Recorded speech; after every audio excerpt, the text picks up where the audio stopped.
Today is Fix Your Compressor Day.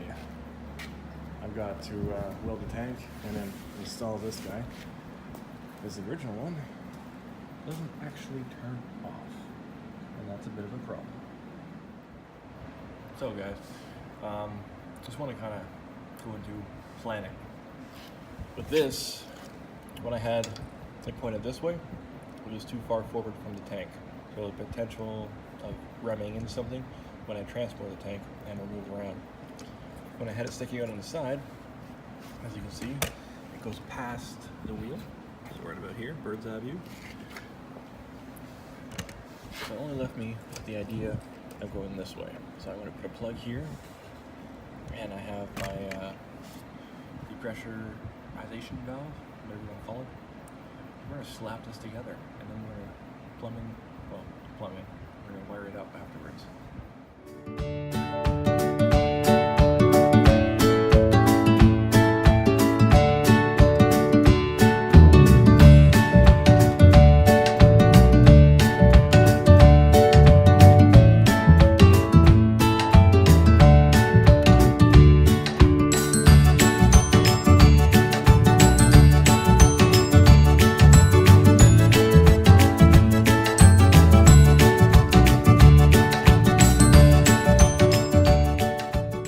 As you can see, I wrap it and I do it 1.5 times. I go with the threads, so when you go to tighten it up, it doesn't push the Teflon tape away. I'll clean all this up after, make it look all nice, get rid of all that nonsense. And I could have cleaned the threads before I did all this, but didn't want to take the extra time and go look for a brush. So this is what it looks like, not wired, and I still have to tune it. As in, this is a regulator, but this also has to be set up for 125 psi. So this set to full will show me how far to turn this. This is good from 100 psi to 135 psi, but the tank is only rated for 125 psi.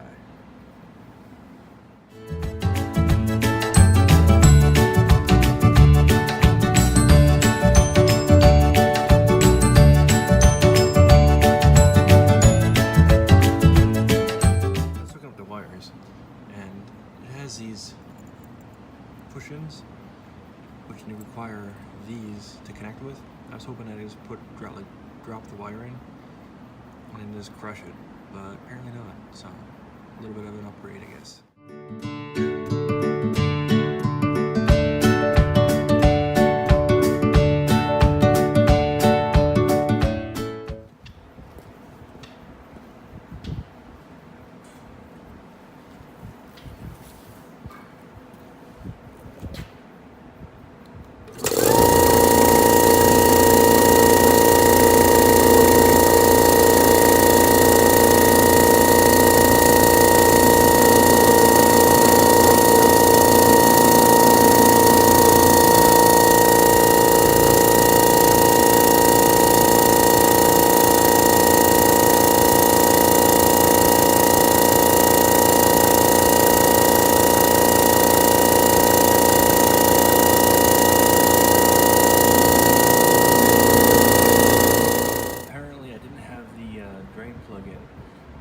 I did replace the, let's go over here.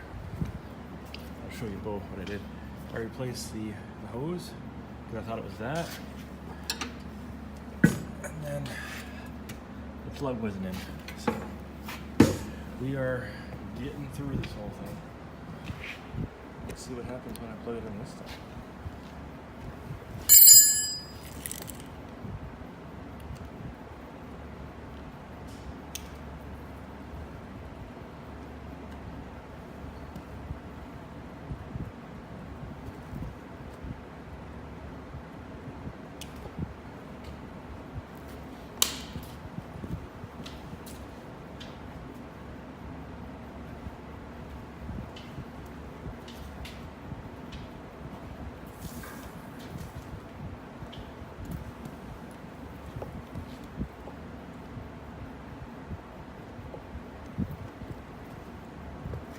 Oh, damn it. Unplug.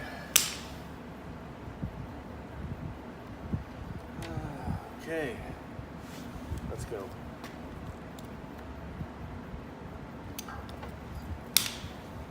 Got a little fuse somewhere. That's not it.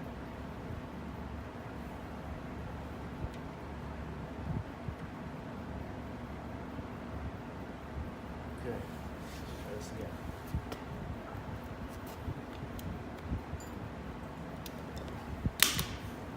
Must have blown a fuse. Okay, so still the fuse is still blown, but I have another extension cord. So we're gonna try that. I plugged it. Well, I plugged it somewhere else, which does have power and test. So let's see what happens.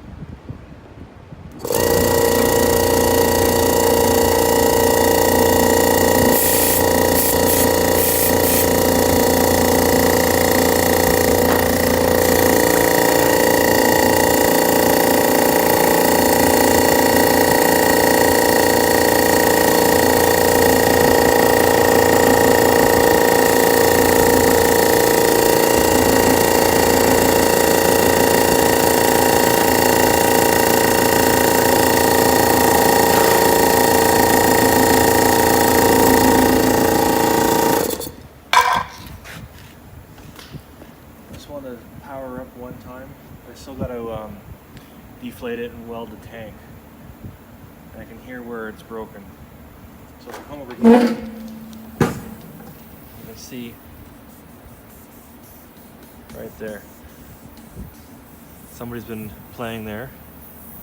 So I'm going to weld that up tonight, and that should solve our compressor issues. Yeah, there's a lot in there. So I'm going to grind this out and then weld it up.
testing for leaks or checking for leaks. So far, nothing. It's kind of feeling around a little bit. I've put more oil in. It's soggy now. Cover it.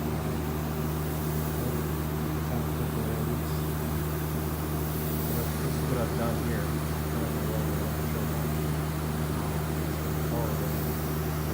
Power it up. Another air compressor. Check for leaks. Find one. And weld it up. So, everything looks good. More valves. This tank will be new. People are wondering where I am. The next day. Or is it the next day? Who knows? Good morning, guys. So we're going to add some oil because we dumped a bunch out. We're going to cap that off, test the compressor in real world conditions, and see how it works out today. As you can see right here, the oil fill level is right about there, which to my knowledge is exactly where you want it to be. So I have now tuned my compressor. Yes, I know you can still hear air coming out. That's a completely different issue because the metal on the other side is way too thin, so later on I'm going to get some plate steel and go over top of it and weld it all up. So anyways, right here, this is your low pressure turned on, and I have it set to 100 psi. This is your high pressure turned off, and I have set to 125 approximately, just after 120. I don't really need much more than that. Again, these don't matter which way they go as long as you have hot and the neutral wire. It's got ground. I do have it on a very long extension cord. I do not recommend that, but this is a low power compressor, so it doesn't really matter. So we're just going to demo it. So again, right turns this up, same with this one, and then left turns the pressure down.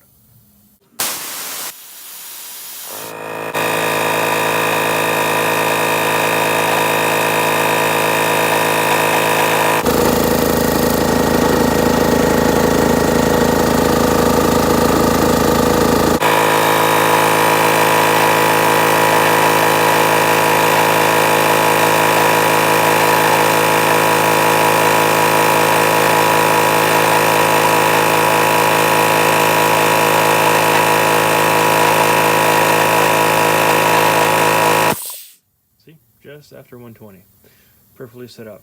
So I'm going to put some electrical tape on these, and then reattach the lid, and we are done. And yes, the blow-off valve does work in amongst the numerous power cycles, because that's why I was test showing the motor. It's still cool after doing this for about an hour. It would shut out. It would release the pressure after, I think it was 130 approximately. So anyways, this is it. We are done and it works.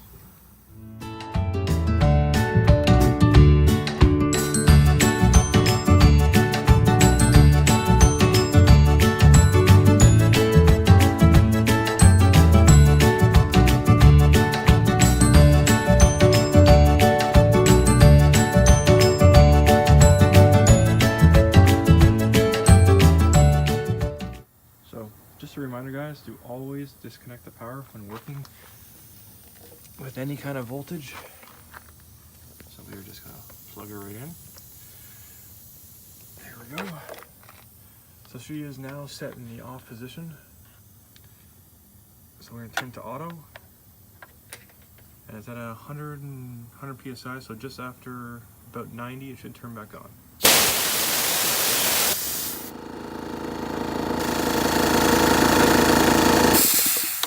That's the off.